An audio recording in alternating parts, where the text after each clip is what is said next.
as Canada is, of course, seeking to diversify its economy.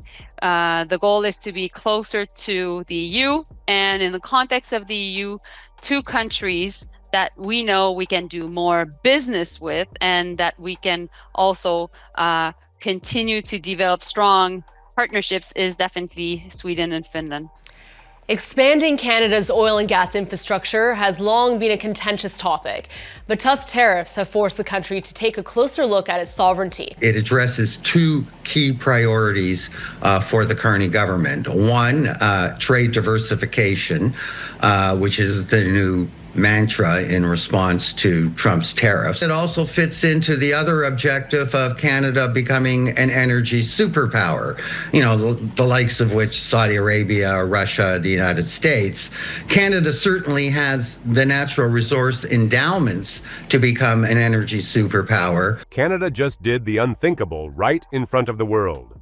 After decades of calling the U.S. its most trusted economic partner, Ottawa suddenly turned north and east, shaking hands with Sweden and calling it strategy.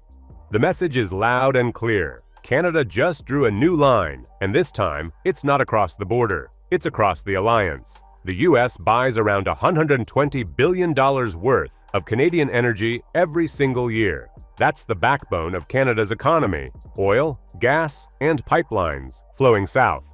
So, when Ottawa suddenly started courting Sweden in August 2025, people in Washington took notice. It wasn't just a deal, it was a red flag waving right in America's face. Why would a country built on U.S. trade suddenly risk everything for a Nordic alliance? That question has been haunting every policy room in D.C. We will be there to support the workers. I've been in contact also with many of their union leaders, and we will be there to make sure that they can continue to innovate while they're in a very stressful business environment. And so we know that we can help them continue to invest, and we won't let the sector down. The new deal between Canada and Sweden was announced as a strategic partnership, but the fine print tells a different story. It's not just about cooperation. It's a $500 billion pivot away from America's grip. The agreement stretches across energy, critical minerals, and digital infrastructure.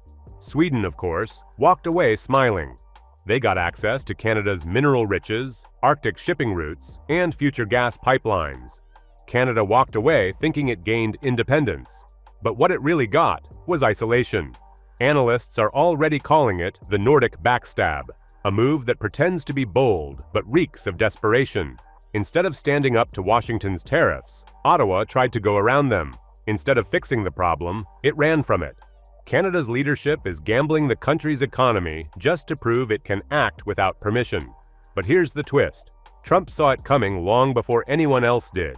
I think it'll have a dramatic effect on Canada, and it's going to force Canada to take a stand like the U.S. is taking. And Canada needs to push the imports that come into Canada out to create a robust Canadian market where Canadian steel can be consumed in Canada and pushed out, just like the U.S. is trying to do. That'll balance the trade between the U.S. and Canada, and then hopefully we can get to a resolution between the two countries where we need to be. To understand how we got here, you have to rewind. The tension didn't start with Sweden. It started in Washington. When Trump brought back tariffs on Canadian steel, aluminum, and energy, Ottawa froze. Canada's leaders talked tough on camera, but caved behind closed doors. They dropped retaliatory taxes, delayed digital levies, and pleaded for exceptions. Trump didn't have to threaten them. He just stayed quiet. That silence was brutal. It forced Canada to blink first. Within months, Trump had re-established total dominance without a single negotiation. That's not politics, that's power. It was a message to everyone watching. America doesn't need to fight for leverage because it already owns it. When the biggest customer in the world, the US, buys your resources, you don't hold the cards. Washington does. Canada tried to talk big, but its economy depends too much on that southern border. Trump knew that. He let them stew, crack, and fold, all without lifting a pen. So when the tariffs kept hurting, Canada started looking for a way out. And that's how the Nordic gamble was born. Ottawa turned to Stockholm and Helsinki, hoping that a shiny new partnership would send a message to Trump, "We don't need you." But what looked like confidence was really panic. Mark Carney has set a lot higher bar for himself than that, so there is political risk for him if he continues to travel as much as he has, but doesn't get the results of building and doing things faster than we've seen before in Canada, which has been one of his key campaign lines. We share broad. It's a good question. Actually, don't know what we share, to be honest. I mean, how's that for an honest answer? Can you tell us a few of the people you've met? We met today with a number of infrastructure, basically infrastructure type investors. So people who have global capital invest around the world, largely in infrastructure projects. Mark Carney's trip across Scandinavia was supposed to be a breakthrough. Meetings with Sweden's Prime Minister, breakfasts with CEOs from Saab, Ericsson, and AstraZeneca. Press conferences full of smiles and flags. The headlines called it a new industrial alliance. But beneath all the handshakes, there was nothing concrete. No major gas exports, no real guarantees, just talk. Critics back home saw right through it. They said it was like a teenager storming out of the house saying, "I don't need you anymore," only to come crawling back when the bills pile up. Canada wanted to look strong, but ended up looking insecure. It wasn't about new markets. It was about saving face after Trump's economic chokehold. Sweden and Finland, of course, played along. Why wouldn't they? They get access to Canada's resources, defense contracts, and Arctic projects, while Canada gets a pat on the back and a photo op. The Nordic leaders know this isn't about equality. It's about Ottawa trying to prove a point. And here's the painful truth. Canada doesn't have the leverage it thinks it does. No European partnership can replace the US market. America is still the biggest buyer, the biggest investor, and the most powerful trade ally Canada has. Every dollar that Canada tries to redirect toward Europe is a dollar that risks its own economy back home. Let's talk about fighter jets briefly. For years, it seemed like Canada's choice for its next fighter jet was a done deal. The Lockheed Martin F-35, that stealthy fifth-generation powerhouse from the US, was a contract waiting to be signed, but then geopolitics changed. The era of America First under President Trump and the new trade tensions they brought really rattled Canada's trust. It was a wake-up call. Suddenly, buying a plane wasn't just about military capability, it was about strategic autonomy. Canada realized that relying solely on one ally, even a close one, was no longer a smart move. So the F-35 procurement is now back under review. The Canadian government, now under Prime Minister Mark Carney, has openly said it's reassessing the deal to make sure that it's the right fit for a changing world. And this is where this conversation gets interesting, because now we're talking about a contender that was once dismissed. Sweden's Saab Gripen. On paper, the Gripen isn't the same class as the F-35. It's a fourth-generation fighter, and it can't really match the F-35's advanced stealth capabilities, but that's not the whole story. The Gripen brings a lot of unique benefits to the table. For one, Saab has offered to assemble the planes in Canada, which could mean a huge boost to Canada's domestic aerospace industry and create jobs. It's a plane designed for rugged conditions. It can even operate from makeshift roads, which is perfect for patrolling Canada's vast and remote Arctic regions. And critically, it doesn't require the same deep integration with the US systems as the F-35. The fighter jet drama is where this whole story goes from awkward to downright hilarious. For years, everyone knew the F-35 deal was a done deal. America's golden stealth jet, a fifth-generation powerhouse that Canada was practically born to buy. It was like the shiny trophy every US ally dreams of having. But then, after Trump's tariffs hit like a hammer, Ottawa started getting a little flirty. Suddenly, Canada was whispering to Sweden about maybe, just maybe, ditching the American jets for something different. So I think when it comes to our defense budget, we know that we'll get to 3.5% of our GDP. Canada is the ninth biggest economy, and when you think about 3.5% of GDP, it's an enormous amount of investments in our Canadian armed forces, in our brave men and women supporting the defense of our sovereignty and our leadership around the world. But at the same time, we'll be able to invest in our industrial capacity. And that's why I'm working on a new defense industrial strategy in concert with my colleague, the Minister of Defense. There is a study right now that is being done by the Defense Department. It is being led by the Minister of Defense. My job in the context of this decision is to look at options and to understand what could be the different economic benefits. I've had the chance at the Paris Air Show back in June to meet with Saab for the first time and to meet with Lockheed Martin as well. I wanted to make sure that we could understand what was being proposed by Saab, by going to their facility in Sweden, and also having the Secretary of State, Stephen Fuhr, with me. And we will be able also to meet with Lockheed Martin and do a similar operation later in the coming weeks. And who comes knocking? Sweden, with that classic Scandinavian charm. Hey, why buy from the US when you can have our Saab Gripen? It's cheaper, simpler, and hey, we'll even build them right there in Canada. Think of the jobs. Think of the independence. It sounded seductive. Strategic autonomy, they called it. But let's be real, this was less about jets and more about sending a message. The Gripen isn't a bad plane. It's fast, flexible, and looks sleek in the sky.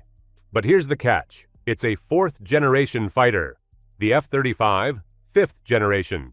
That's like trading in a Tesla for a used Jeep and calling it innovation. They're not even in the same class.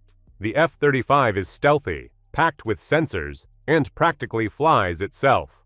The Gripen, it's solid, but it doesn't exactly scream superpower. And while Canada was busy patting itself on the back, Sweden and its Nordic partners were quietly cashing in. Swedish corporations started getting slices of Canada's resource pie.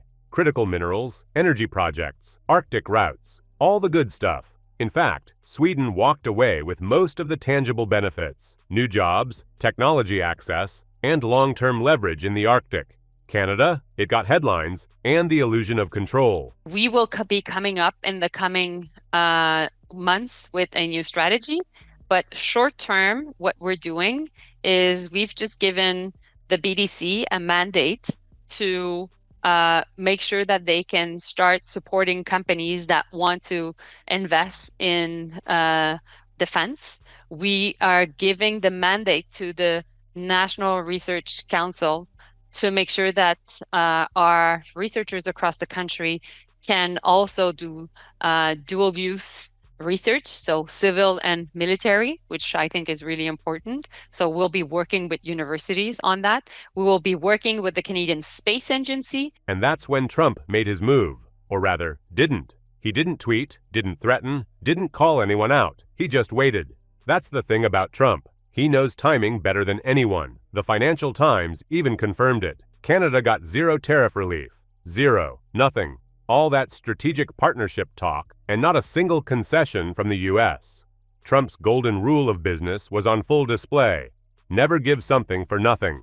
And he didn't. He didn't need to. He just let Ottawa hang itself with its own promises.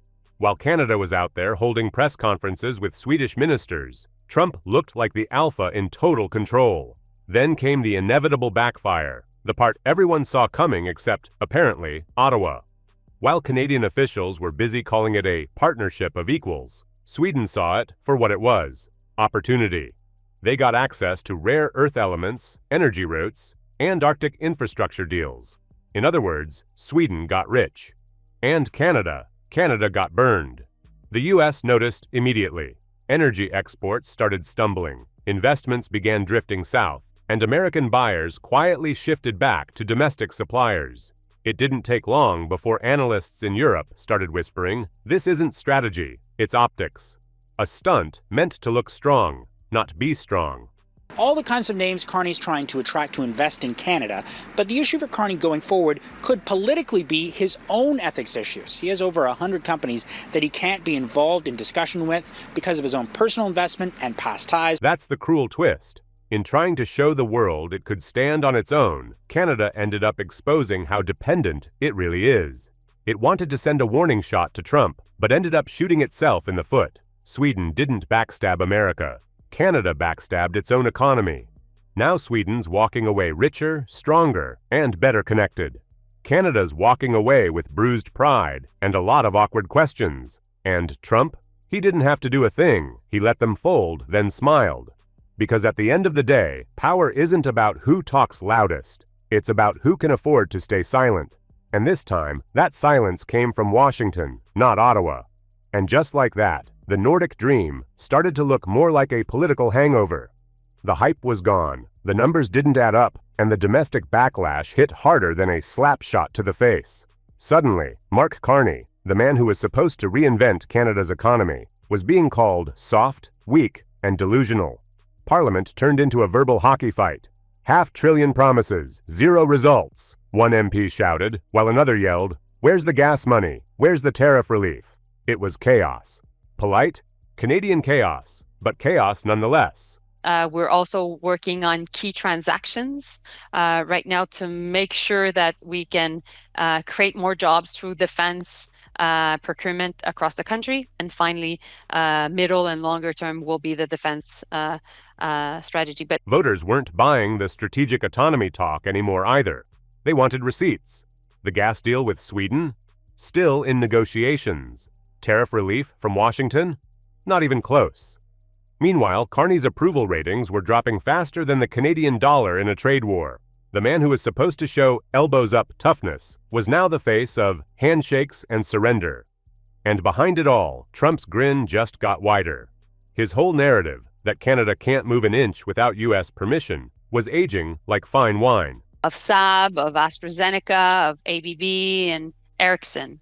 And we already know that there are lots of very important Swedish companies that are doing business across Canada. Canada isn't just rebelling, it's repositioning. For decades, almost 3/4 of Canada's exports have flowed south, all feeding one customer, the United States. It built Canada's prosperity, but also its dependency. One policy shift in Washington, one tariff tweet, and Ottawa feels the tremor across its entire economy. That's not partnership, that's pressure. So now, Canada is trying to break that cycle. It's not abandoning America, it's hedging its future. By opening doors in Europe, it's betting on a world no longer dominated by a single buyer. Sweden, Finland, and Germany are just the beginning. But here's the danger. Can Canada really pull this off without losing the one partner it can't afford to alienate? Can a country built on U.S. trade suddenly stand alone on the global stage and survive the fallout? Because the truth is, this isn't just a gas deal. It's a declaration that Canada refuses to be trapped by a single handshake, even if breaking free means walking through the fire first. Like this video and subscribe to the channel to get more updates on the U.S.-Canada relationship.